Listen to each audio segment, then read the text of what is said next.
Hi, I'm Joel Bloom, president of New Jersey Institute of Technology. At NJIT, we believe that not only our students, but all citizens need to be informed about the issues facing higher education. As New Jersey's Science and Technology University, NJIT is proud to support the important programming produced by the Caucus Educational Corporation and their partners in public television. Funding for this edition of One-on-One with Steve Adubato has been provided by Holy Name Medical Center in Teaneck, New Jersey. Healing begins here. NJIT, New Jersey Institute of Technology. The New Jersey Education Association. New Jersey Resources. Fedway Associates. Suez, water solutions to meet tomorrow's environmental challenges.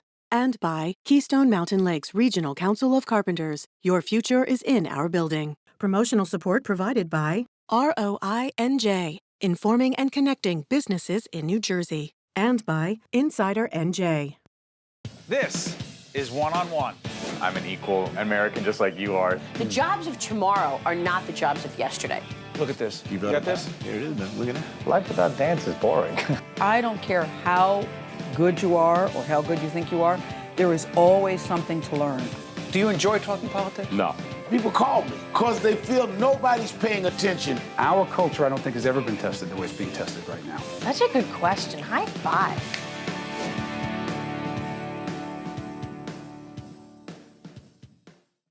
Welcome to a very special edition of One-on-One. I'm Steve Adubato. Recently, I sat down with the Republican candidate for the United States Senate, Bob Hugin, and his Democratic opponent, incumbent United States Senator Robert Menendez. We discussed the issues that matter most to the people of New Jersey. Here now is that conversation. Hi, I'm Steve Adubato. This is a very important United States Senate special. We are now joined by Republican candidate for the United States Senate, Bob Hugin, and welcome. Great to be with you, Steve. Thanks for having me. Good to have you. In the second half of this program, we'll be joined by the senior United States Senator in the great state of New Jersey, Robert Menendez. By the way, you were just telling me before we got on the air, this wasn't your plan to run for the U.S. Senate. What changed? No, I've had a great life. You know, I was born in Hudson County, grew up in Hudson County, raised my family with my wife in Union County.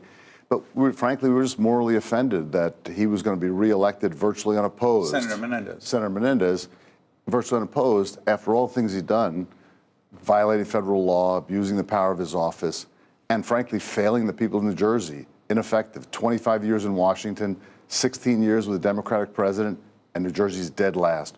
We get the least back from Washington of any state in the country. The people of New Jersey deserve better.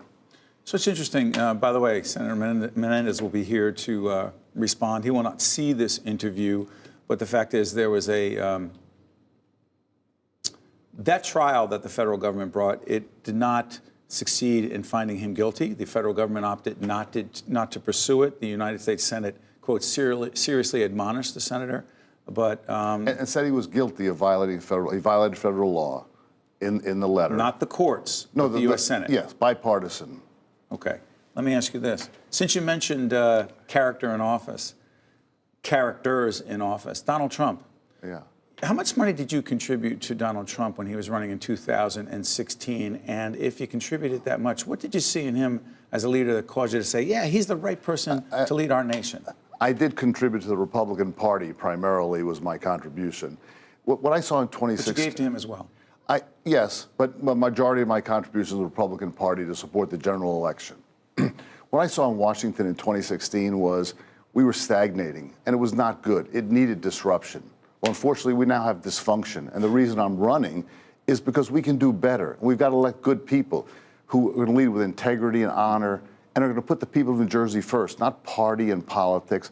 I've been a collaborator all my life of working with others to produce results, not just talking about results, but delivering results. It's not about talk, it's not about party, it's about results, and it's about people. Is Donald Trump a person of character and integrity, in your opinion? I don't think he leads in the way that I would want to lead. I want to bring people together. I want to put people ahead of party and politics. Yeah, I think I've led my life in terms of when I was the first in my family to go to college. I joined the Marine Corps after I graduated college. I was the only person in my class. Thank you for your service. And I've tried to raise my family in that same way of responsibility of doing things.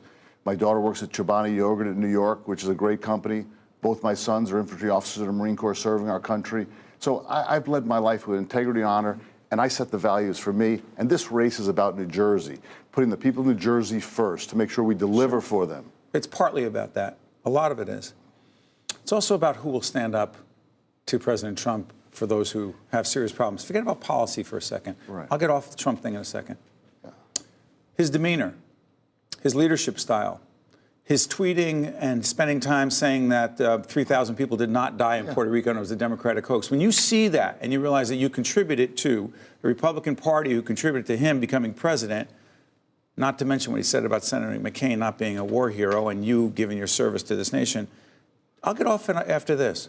How much of that bothers you? It bothers me a lot, Steve. We need leaders who are going to stand up and do the right thing to bring people together. We've been too long, too partisan in this country, whether it's Senator Menendez, President Trump. We need to stop fighting each other and working together for solutions and lead with honor and dignity. That's why I've led my whole life. I've been independent my whole life. As I told you, I was the only person in my class to go in the Marine Corps. I went to a company almost 20 years ago with 6 weeks of cash where everybody said, don't do that, Bob. Celgene? Yeah, when I went to Celgene, 6 weeks of cash the company had. Everybody said, don't go there. I've been independent in my life all the way. I'm going to stand up against anybody who does anything that's not good for the people of New Jersey. I'm not beholden to any Including political... the president. Absolutely, including the president. Remember, I'm not beholden to any political organization. I didn't become the mayor, the assemblyman, the state senator, the congressman. I don't owe anybody in a political organization. I'm not filling out any special... You're self-funding to a large degree? Virtually, yeah. The campaign is pretty much self-funded. We're raising a little bit of money. But also, I'm not filling out any special interest questionnaire. When I go to Washington, I'm going to stand up for the people of New Jersey. That's what this is about. And by the way, including the NRA, if I'm not mistaken, you did not fill out the NRA. I will not fill out any special interest questionnaire. I'm going to be my own man. Can we talk tax policy? Sure. Federal government through President Trump, Republican Congress, they decide, you know what, tax reform. We're going to cut certain taxes, business taxes. I believe the capital gains tax cut as well. I don't. Well, the business tax was cut. My bad. The $10,000 deduction, right? The cap on the deduction. Property taxes, massive in New Jersey. I think #1 in the nation. It's unaffordable. State income tax. Okay, fine. I happen to live in Montclair. No matter where you live, you know you're paying a lot in taxes. President, the Republican said, you know what? 10 grand. That's it. In fact, a House committee dealing with this issue over the last few days said, that's it. IRS, lock this in. Don't let New Jersey or anyone else get out of that. 10 grand. Good deal? Bad deal. Bad deal. Let's be clear, Steve. Senator Menendez was on the Senate Finance Committee and sat in his hands, did nothing for the people of New Jersey. Maybe that cap could have been $15,000. You mean to stop it? Negotiate. Involve yourself. Don't just sit on the sidelines and ignore the interests of the people of New Jersey. Maybe it could have been a $15,000 cap, or it could have been tiered over time. He did nothing to protect the interests of the people of New Jersey. When I go there, I'm going to work to have that cap lifted. What should it be? It needs to be higher. It's unfair. New Jersey is so unaffordable. And remember, that's taking a subsidy away from New Jersey, which is bad for the state and bad for the people, bad for property tax values, so many different things I could tell you about how it's bad. But you can't just sit here and say, we didn't do nothing about it. We got to go do something about it. And Did you propose raising it to 15, 20 grand? I think we need to escalate it over time. Okay. But let's say we take that subsidy away. We've taken that subsidy away. We're 50 out of 50. We get the lease back from Washington. Where are people to say, give us something else in exchange then? I was at Fort Monmouth last week. What a disgrace. The place is a ghost town. We lost $3 billion of economic activity a year while people in Washington sat on their hands, including Senator Menendez. Federal dollars to Fort Monmouth. Well, we lost 5,500 jobs, 10,000 contractors, but the economic value to the state was $3 billion. And you know what? The national taxpayer, as taxpayers, federal taxpayers, we didn't get a benefit from it either because the savings didn't materialize. Let's do this healthcare real quick. Are you concerned about the efforts to roll back, cut back the Affordable Care Act as originally constituted? Listen, the Affordable Care Act was a small step in the right direction in many ways, but also a bad step in some other directions. Healthcare. What part do you like? What part don't you like? Well, listen, we need to expand coverage. I think the Medicaid expansion was a good thing. The focus on prevention and wellness, protecting patients with pre-existing conditions, and absolutely all good. All good. One thing you don't like? Oh, it was so bad for the working poor. It made people pay a premium. And in New Jersey, $80,000 family of four doesn't have $3,700. You didn't have insurance if you couldn't afford a $3,700 deductible for the bronze plan. It was really a fraud on the working poor. There were many good things, but many bad things. But But the bad thing, Steve, about health care is it's a bigger issue. The American people deserve better care at lower costs. And I was on the board of Atlantic Health for 11 years, forward-looking, evolving a healthcare system, been involved in biotech 19 years. We need to do more for the American people for healthcare. Let's stay on the healthcare thing. Pharmaceutical prices, you've seen ads, you've seen Mr. Hugin's ads on TV, you've seen Senator Menendez ads. Yeah. Real quick on this. Reducing the price of pharmaceutical drugs and the effort that the Menendez campaign says, you know what, Bob Hugin, when he was head of Celgene, he fought to have generic drugs, a specific drug, specific generic drugs that would potentially replace, is it, let me get this right, Revlimid. Mid, yep. Revlimid. Okay, it's a cancer drug. Yes. The argument from the Menendez campaign is, you know what, Bob Hugin did not want a generic drug that was out there, wanted to stop that. They spent millions of dollars on lobbyists and others to stop it because it would have been cheaper for consumers, better profits for Celgene and for Mr. Hugin. You say? Steve, lies and mischaracterizations. Celgene's been investigated by the Obama administration and said never anything was ever instigated against the company. The Obama Justice Department interviewed or investigated Senator Menendez and indicted him. Let's be clear. That company did major reform in advancing the fight against cancer. Any fines have to be paid? No fines. No. There have been settlements, but no fines. The government has never found Celgene guilty. Celgene's never done anything that's improper and illegal. Absolutely. Just lies and mischaracterizations. The most generous patient assistance program in the world. And you think about increased R&D spending 37% a year, more than 5 times any price increases. Nearly 90% of all Celgene patients never paid more than $50 for their prescription. If all Americans could have the same kind of results and access to all medicines they have to Celgene's products, we'd be a much better country. I'm going to fight for that when we're in Washington. Mr. Hugin, let's do this. Immigration. Yes. You need a wall? Listen, we need to stop using immigration as a political football and a tool. There are people who don't want to solve this issue because they think it's politically better for them. We shouldn't have sanctuary cities. We should not pit one Should not have sanctuary cities. We should not pit one law enforcement against the other. Should we separate families as the Trump administration did? Let me just say the immigration. Sorry. No sanctuary cities. We need a secure border. You're not a country and a sovereign nation if you don't have secure borders. Control who comes in and who doesn't. Immigration has made this country great. My grandparents are immigrants. Same but here. We need comprehensive and compassionate immigration reform. We need better H-1B visas. Staple a green card to when they get a PhD degree for software, computer science. They're job creators of the future. We can't run the tourism business or the agriculture industry in New Jersey if we don't have seasonal visas. But we need comprehensive and compassionate reform. People who are building a constructive and productive life in America should have a pathway to citizenship, not shorter than people here illegally, but they should have a pathway to citizenship. Real quick, gun violence. Again, you did not take did not fill out the questionnaire from the NRA. Absolutely not. One gun law that needs to be changed to potentially protect people from senseless gun violence. Yeah. You say, Mr. Hugin? You know, first of all, I put kids and teachers first. My sister's a retired school teacher from Union City, 35 years. Guns for teachers? No, I think each local community should decide what's best to protect their community and do it But you whatever don't like way. the idea. No, I don't think teachers should be armed personally, but the local district should be in control of it. We need better background checks to make sure that people with mental illness that should not have access to any weapon, forget any weapon. So we need appropriate, strong laws, but we need also the right to protect our homes and our family. And sportsmen, I'm a fisherman more than a hunter, but people have the right to do sports and all the kind of hunting they want to do that's fair and appropriate. So I think New Jersey's leading the way in that regard, but we've got to make sure we put teachers and kids first. Bob Hugin, you're the Republican candidate for the United States Senate. It was not your plan to do this. No. You opted to do it, and we appreciate you coming in here on public television. You're seeing us on FiOS, on the radio as well, a lot of places. We thank you, wish the best to you and your family, and thank you for responding to the questions. Thanks very much, Steve. Great to be with you. You got it. Right after this, folks, we're joined by the senior United States Senator in New Jersey, Robert Menendez. To see more one-on-one with Steve Adubato programs, visit us online at steveadubato.org. If you would like to express an opinion, email us at info@caucusnj.org. Find us on Facebook at facebook.com/Steve Adubato PhD and follow us on Twitter at Steve Adubato. Welcome back, folks. I just want to remind everyone that on November 6th, there will be a very important election, not just for congressional seats in New Jersey and across the country in the House, but key U.S. Senate races.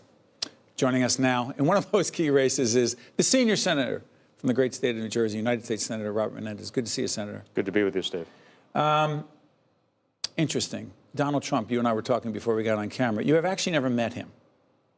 No, not before he became president, no. Okay. He did. There was a phone call we'll talk about later to you.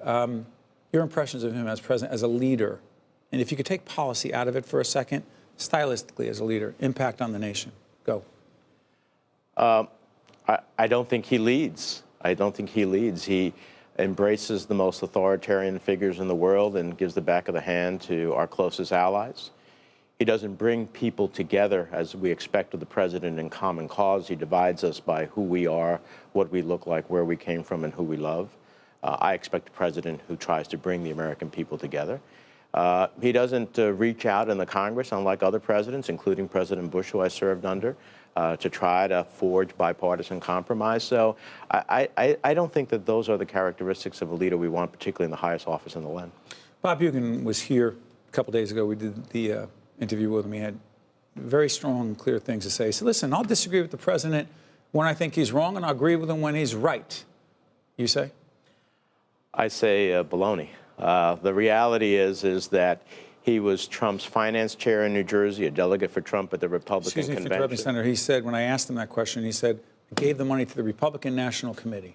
No, he gave some to Trump before he gave it to Chris Christie when he was in the race. Then he gave it to Trump. Then he also gave it to the Republican National Committee. He was a delegate for Trump at the convention. He was his finance chair in the state. But more importantly, he has consistently taken views along with the president that are against the interests of New Jersey. And he gives large amounts of money to the entities that support the president, like the Heritage Foundation. He gave them $500,000. And that institution is opposed to everything he now says that he is a part of in New Jersey: a woman's right to choose, reasonable gun safety measures, the Affordable Care Act. All of a sudden, I don't give $500,000. I don't have $500,000, but I don't give $500,000 to an entity that ultimately doesn't agree with all my core principles. That's who he is. He's another vote for President Trump. Now, you've been very critical of Bob Hugin on the pharmaceutical side. Said as the CEO of Celgene, you accused him in your ads. I mean, you cannot miss these spots right up until the election on both sides. You said, you know what, as CEO, he really worked hard to keep generic drugs to people who are dealing with cancer because Celgene had a cancer drug that was more expensive. Do you really believe that? No question about it. Why would he do that? You know who says that? President Trump's FDA commissioner called out Celgene as the worst company in the nation to stop generic drugs, cheaper drugs, from going to the marketplace. Signaled them out. But beyond that, I think that Bob Hugin has a bigger problem. It's the $280 million that the federal government, he ultimately settled with the federal government for false pursuit of drugs off-label, meaning not what they were approved for risking cancer patients with potentially not letting them know about fatal side effects, for going after Medicare, Medicaid, and the VA system. And he settled for $280 million. Those aren't small potatoes. Ethically challenged? Well, look, there are many ways to think about ethics, right? The one thing I'll say is if you preyed upon those most vulnerable, which is what Bob Hugin and his company did, cancer patients who needed that specific drug that he raised by over 200% while he was lowering it in Russia by 50%, that he was stopping generics from going to the marketplace here when he made a deal with a Russian company to do exactly that, have a generic version. When you prey among the most vulnerable, it says something about you. And so if you had the power of a United States senator, would you not be preying among the most vulnerable among us? Senator, you've been in public life for how long? In public life? Quick over 40 years. And you ran for the school board, if I'm not mistaken. Absolutely. It might have been 19 or 21. I was 20 when I got elected, yeah. So, long, distinguished career. The question of ethics.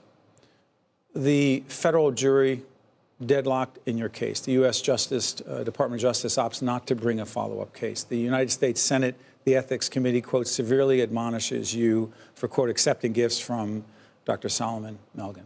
The spots, again, you see them from Republicans and from Bob Hugin. You said you made mistakes. Could you be more specific? What mistakes do you actually feel you made, A, and B? Could you understand a significant number in New Jersey and saying, I don't know if I trust Bob Menendez? Well, Steve, look, a couple things. First of all, as you noted, a federal judge exonerated us of the most significant charges. 11 out of 13 jurors of average New Jerseyans said, we don't believe in the government's case, and several of them severely criticized the government for even bringing the case. And then a Republican Department of Justice ultimately dropped everything. So at the end of the day, I regret that my understanding of the disclosure rules were different based upon what I saw other members actually disclose, not disclose, and based upon my own understanding of the rules. So I regret that. And before the Ethics Committee decided, before the government was involved, I amended and took care of virtually all of it. But what I have never made a mistake about is where I came from, who I'm fighting for in this state. I'm fighting for everyday working families. I live that life. Bob Hugin is a multimillionaire. He doesn't live that life. I've lived a life. I have people judge my judgment by when I, bought 1 million people health care in New Jersey under the Affordable Care Act and eliminated pre-existing condition discrimination for 3.8 million New Jerseyans. I'll have New Jerseyans wonder whether my judgment is right when I passed into law the major legislation on autism for the state that has the highest rate of autism. I'll let them judge how I went to fight for them after Sandy and brought $60 billion to the region. And when the government turned its back on Sandy victims, I reopened those cases and got $300 million for average New Jerseyans who were denied by their government. So I'll let them judge the totality of my work and my history. Senator, let's shift gears. The ACA, the Affordable Care Act, Obamacare, if you will. What's your greatest concern about the potential of the federal government through the Trump administration changing, dismantling, doing whatever to the Affordable Care Act, which many argue, you included, is far from perfect? Oh, absolutely. Not a perfect law. We had dramatic change in healthcare in the country. But what did it do, Steve? And this is what I'm afraid that the Trump administration has systematically gone about trying to kill the Affordable Care Act, which means for 1 million New Jerseyans losing their health insurance, which means for the 3.8 million New Jerseyans who have a pre-existing condition, the ability to be discriminated against as well. The lifetime caps that we eliminated under the law so that if you had a serious illness, the Alzheimer that took my mother's life, the costs that were involved, if she had lifetime caps, she'd be one illness away from losing everything she ever had in life. So all of those protections that were created under the Affordable Care Act, the expansion of health care, and attempts to cost control are in the midst of being undermined by the Trump administration as it stands in federal court saying that the law is unconstitutional. And Bob, respectfully, Senator, Bob Hugin says that he supports many aspects of the Affordable Care Act, but the ones that are onerous on individuals in terms of what they'd have to pay for that coverage, he's against. Isn't your position similar to that? Bob Hugin wants to have it every which way. And I guess when you have no record other than having gouged cancer patients and made a killing off of them, when you pay $280 million. Is that the totality of his record as the CEO of Celgene? Yeah, absolutely. Look, he's in that suit of the federal government. He's there bragging about how these 2 drugs were the drivers of Celgene's profit. But these are the 2 drugs that they were promoting for purposes not approved by the Food and Drug Administration. 2 drugs that had potentially fatal side effects that they never let doctors and patients know about. 2 drugs that they ultimately raised the prices of dramatically. So at the end of the day, hold on, the FDA did not stop those drugs. Oh, no, on the contrary. The FDA gave them a limited approval. They went far beyond what they were approved for. And the FDA gave them warning after warning to stop what they were doing. My point is, you can't say, I like some of the Affordable Care Act, but I don't like all of it. You can't say that I'm for a woman's right to choose and to give $500,000 to the Heritage Foundation that opposes a woman's right to choose. You can't say, I'm for Judge Kavanaugh, who consistently has undermined in his decisions civil rights and, I believe, women's reproductive rights. By the way, as we do this program, that is in question, the Kavanaugh nomination. Real quick, if I do this, got about 2.5 minutes, Senator. The role of the Department of Justice in terms of pursuing justice in criminal cases vis-a-vis the role of the Trump administration in getting involved there, you say? Well, I say that, first of all, they should be going after the lady, the information that Dr. Not Ford. just that, I didn't mean just that case, but the president said, hey, listen, there are 2 Republican congressmen who are being indicted by the Department of Justice. What are you doing that? Telling Jeff Sessions, as the Attorney General, what are you doing that? Is that appropriate for the United States president? We expect that of dictators and tyrants in the world to use law enforcement against individuals because of their politics or for them because of their politics. Not in the United States of America. It's a perversion of our system of justice. Can you do immigration real quick? Sure. You're for strong borders. You for the wall? No. Real quick, where do we need to go? Because where we are is not where most Americans want to be, Senator. Sure. Well, I want to be back where what I did with John McCain when he was alive in the Gang of Eight. Passed in the Senate comprehensive reform, strong border protection, a pathway to legalization for the undocumented, a hard one, but a just one, the opportunity to think about future flows in immigration. What do we need in our workforce that we can't domestically achieve? Think about family reunification as continuing core value, which, by the way, Donald Trump is in the United States because his grandfather ultimately was brought in by a sister who claimed him under our family reunification. That ultimately led to him being born in the United States and ultimately led to him being president. It's pretty ironic. So we can do much better. That never passed the House of Representatives. I want to return to that bipartisan agreement and give dreamers an opportunity to dream. I'm proud that I got President Obama to pass DACA, and now this president has undermined it.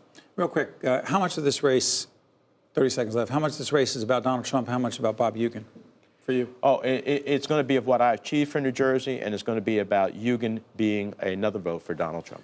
United States Senator, the senior senator of New Jersey, Bob Menendez. Senator, thank you for joining us. Stay right there. Again, folks, the election is on November the 6th. This program, other great programs, particularly on public broadcasting, you'll find meaningful conversation about the issues that matter to you most. But democracy is not a spectator sport. So make sure you get out there and vote on the 6th of November. I'm Steve Adubato. Thank you so much for joining us. One-on-One with Steve Adubato has been a production of the Caucus Educational Corporation, celebrating over 25 years of broadcast excellence. Funding for this edition of One-on-One with Steve Adubato has been provided by Holy Name Medical Center in Teaneck, New Jersey, NJIT, the New Jersey Education Association, New Jersey Resources, Fedway Associates, Suez, Keystone Mountain Lakes Regional Council of Carpenters, and by these public-spirited organizations, individuals, and associations committed to informing New Jersey citizens about the important issues facing the Garden State. Transportation provided by Airbrook Limousine, serving the metropolitan New York, New Jersey area. I think at NJIT there are a lot of smart students. I came to NJIT for mechanical engineering because within state it's one of probably the top 3 schools for engineering. It sort of creates a friendly competition where you can learn from them. It's a great academic school. I feel I'm being challenged, but at the same time I love the classes I'm taking. The atmosphere of being here is like being at an upstart company. It's that same kind of drive, that same kind of passion.